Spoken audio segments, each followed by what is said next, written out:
ఇది మంచి ప్రభుత్వం ఖచ్చితంగా ప్రజల గురించి ఆలోచిస్తూ ప్రజాహితంగా గత ప్రభుత్వం తాలూకా దుష్ట పాలనని దుర్మార్గపు ఆలోచనల్ని అవినీతిని అరికడుతూ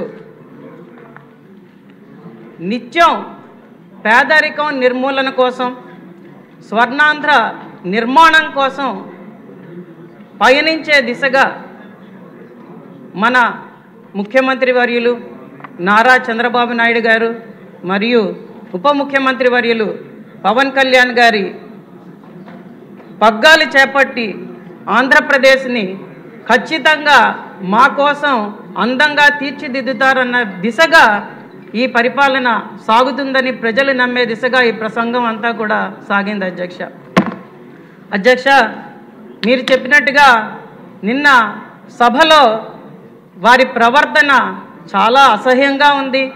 ప్రజలందరూ కూడా దాని గురించే మాట్లాడుతూ ఆయనకి ప్రతిపక్ష హోదా ఎలా వస్తుంది, గత అసెంబ్లీ సెషన్స్కి రాలేదు, ప్రజల గురించి పట్టించుకోలేదు, ఈ 9 నెలల్లో ఏ రోజు ప్రజల గురించి ఆలోచించలేదు, మళ్ళీ రాష్ట్ర గవర్నర్ గారు చేస్తున్న ప్రసంగాన్ని అడ్డుపడుతూ ఖచ్చితంగా మళ్ళీ ఇంకొకసారి ఒక జోకర్గా ఆయన మిగిలాడని ప్రజలు ఈరోజు చెప్తున్నారు అధ్యక్ష. ఒక శాసన మండలిలో సభ్యుడిగా ఉన్న ఒక ఎమ్మెల్సీ నిన్న మీడియా ముందుకు వచ్చి పవన్ కళ్యాణ్ గారు ఎక్కడా కనిపించలేదు అని మాట్లాడడం చాలా అసహ్యంగా ఉంది అధ్యక్ష. ఇవన్నీ కూడా ప్రజలు ఖచ్చితంగా గమనిస్తున్నారు. ప్రజలైతే దాని గురించి వాళ్ళని పట్టించుకునే దిశగా లేరు. ఇంకా వాళ్ళ బిహేవియర్ అలాగే కంటిన్యూ అయితే అధ్యక్ష 29లో 11 సీట్లు కూడా రావు అధ్యక్ష వాళ్ళకి.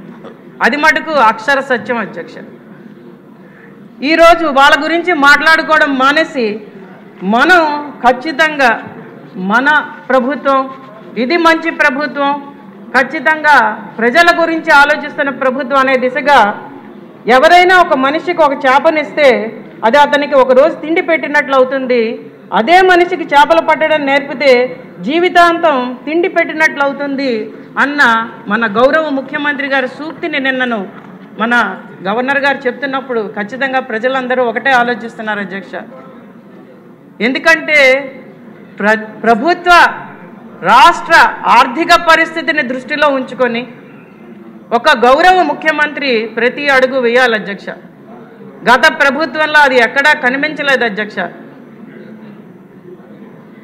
ఖచ్చితంగా రాష్ట్ర ప్రభుత్వ నిధులని దుర్వినియోగపరుస్తూ రాష్ట్రానికి అప్పుల భారం పెంచుతూ ప్రతి పని గత ప్రభుత్వం చేసిందనడానికి మనం చాలా శ్వేతపత్రాలు రిలీజ్ చేసాం.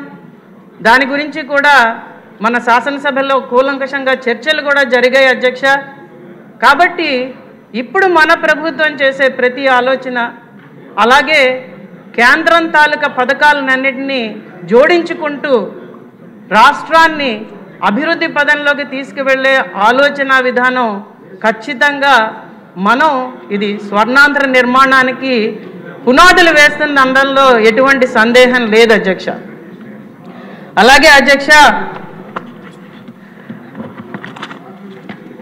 మనం చేసే ప్రతి పని కూడా అధ్యక్ష ఎన్నికల హామీలని దృష్టిలో ఉంచుకొని ప్రజలు మనకు చెప్తున్న దాన్ని ఖచ్చితంగా విని దానికి తగ్గట్టుగా ప్రతి అడుగు వేస్తూ అలాగే ఆర్థిక సంక్షోభంలో ఉన్న రాష్ట్రాన్ని దృష్టిలో ఉంచుకొని దాన్ని పైకి తీసుకొచ్చే దిశగా ఏ పనులు చేస్తే మనకి రేపు పొద్దున్న రాష్ట్రం ముందుకు సాగుతుందన్న దిశగా ప్రతి అడుగు వేస్తున్నాం అధ్యక్ష. దానిలో ఎటువంటి సందేహం లేదు అధ్యక్ష.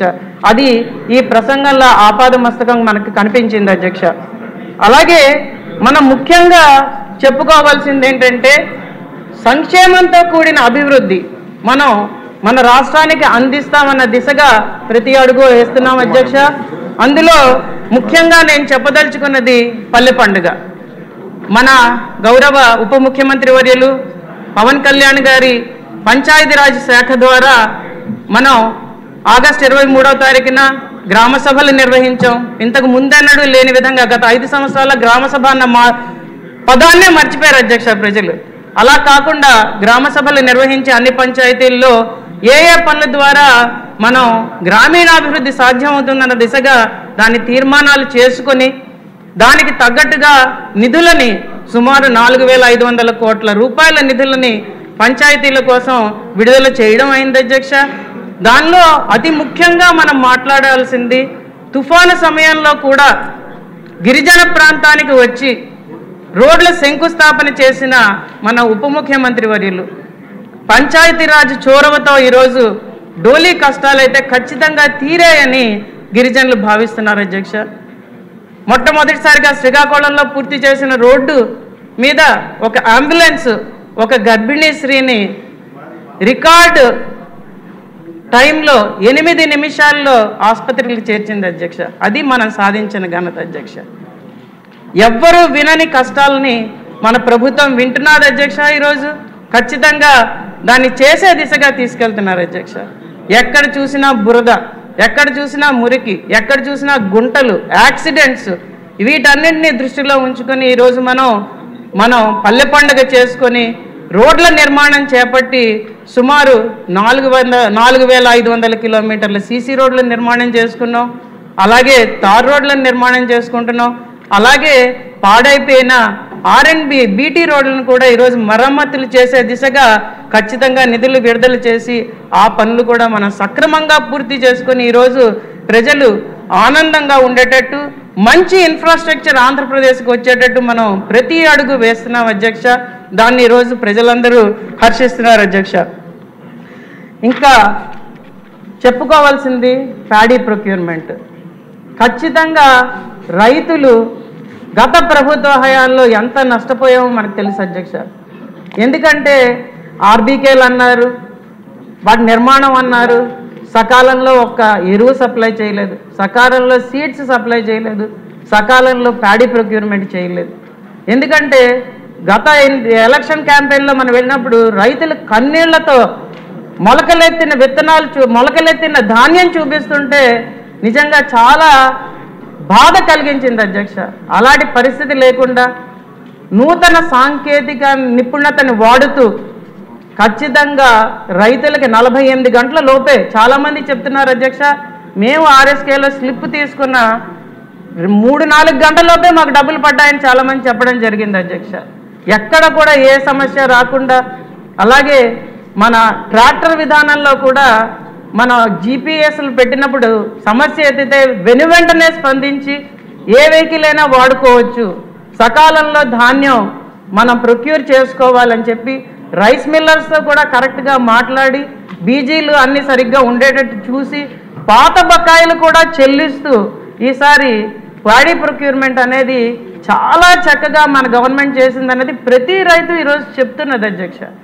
ఖచ్చితంగా దానికి తోడు మనం ఈరోజు నీటిపారుదల సమస్య ప్రాజెక్టులన్నింటినీ కూడా సమగ్రంగా చూసుకొని దానికి పెద్దపీట వేస్తూ ఈసారి బడ్జెట్లో మనం ప్రతి ప్రాంతానికి ఇరిగేషన్ వాటర్ సప్లై చేయగలిగితే అధ్యక్ష రైతు ఈ 5 సంవత్సరాలు చాలా ఆనందంగా ఉంటాడు అధ్యక్ష. దాని దిశగా ఖచ్చితంగా ప్రభుత్వం ఆలోచిస్తున్న అండంలో ఎటువంటి అతిశయోక్తి లేదు అధ్యక్ష. అలాగే అధ్యక్ష మనం మాట్లాడుకోవాల్సింది పెన్షన్ల గురించి అధ్యక్ష. పెన్షన్లు 3,000 నుంచి 4,000కి పెంచుతూ ప్రతి ఒక్కరికి కూడా 1వ తారీఖు రోజే పెన్షన్లు ఇచ్చే దిశగా మనము కొన్ని సందర్భాల్లో అయితే ఆ రోజు సెలవు దినం అయితే 31నే పెన్షన్లు ఇచ్చే దిశగా ప్రతి శాసనసభ్యుడు అలాగే ప్రతి కార్యకర్త అలాగే అధికార యంత్రాంగంతో కలిసి ఈరోజు మమైకమై చంద్రబాబు నాయుడు గారు, పవన్ కళ్యాణ్ గారు కూడా వెళ్ళి పెన్షన్లు ఇచ్చే దిశగా ఈరోజు మనం అందరం కలిసి పనిచేస్తున్నాం ప్రజల కోసం అధ్యక్ష. దాన్ని మనం దృష్టిలో ఉంచుకోవాలి. గత ప్రభుత్వం 1000 రూపాయలు పెంచుతానని చెప్పి ప్రతి సంవత్సరం 2,250 రూపాయలు మాత్రమే పెంచుతూ చాలా మందికి పెన్షన్లు తీసేసి ఎందుకు తీసామో తెలియక ప్రజల్ని చాలా ఇబ్బందుల పాలు చేసి వాళ్ళకి కన్నీళ్లు మిగిల్చింది అధ్యక్ష.